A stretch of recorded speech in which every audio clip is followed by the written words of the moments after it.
Robert Apsio, sinabi sa Barangay Ginebra at kay Nards Pinto. Barangay Ginebra mas lalong lumalakas, balanse ang opensa, hindi na lang umaasa kay Brownlee. Maganda ang ipinapakita ng Barangay Ginebra ngayong conference. At kung akala nyo ay malakas na ang Ginebra, ay mas lalo pa silang lumalakas ngayon. Dahil sa ipinakita nila kontra Blackwater Bossing, hindi lang basta panalo yung kanilang nakuha, kundi nagpakita rin sila ng malaking statement na handa na sila sa paparating na playoffs. At ang maganda dito mga chong, hindi na lang sila nakaasa ngayon kay Justin Brownlee dahil balanse na yung kanilang opensa. At yan yung dahilan kung bakit mas nagiging delikado ngayon ang Barangay Ginebra. Sa naging laban nga ng Ginebra kontra Blackwater Bossing ay hindi naging madali para sa Ginebra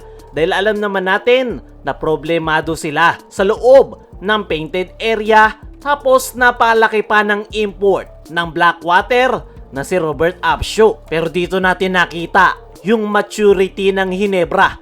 Hindi nila pinilit na maglaro sa loob ng painted area. Kaya naman, ang ginawa ni Coach Tim Cone ay mag-adjust. At doon na nga lumabas yung kanilang balancing opensa. Hindi lang isa o dalawa, kundi 6 na players ng Ginebra ang nakapagdala ng double digit pagdating sa scoring.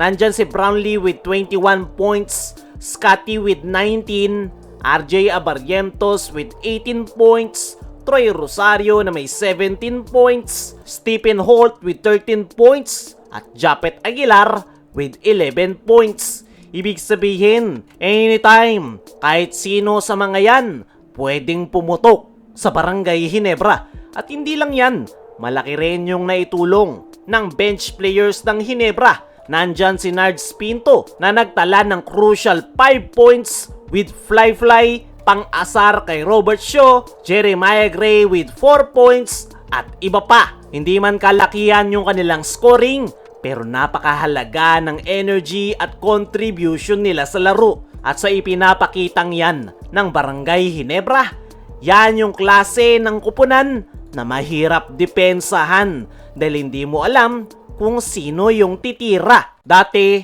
kapag nalimit si Brownlee, nahihirapan na ang Ginebra.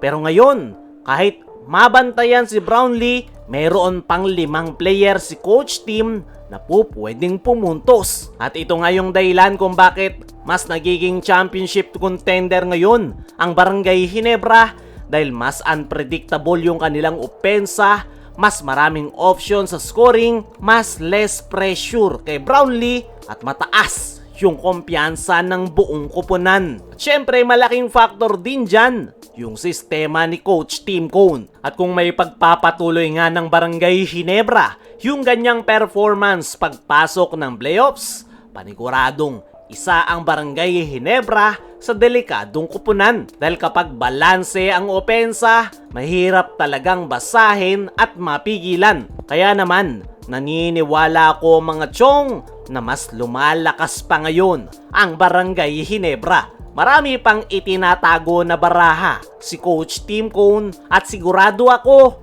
na hindi niya pa yan ilalabas ngayon. Yung nakita nyong magandang performance ng Ginebra ay paniguradong mas dodoble pa sa kanilang mga susunod na laro. Kayo mga chong, ano ang masasabi nyo na mas lumalakas pa ang Barangay Ginebra?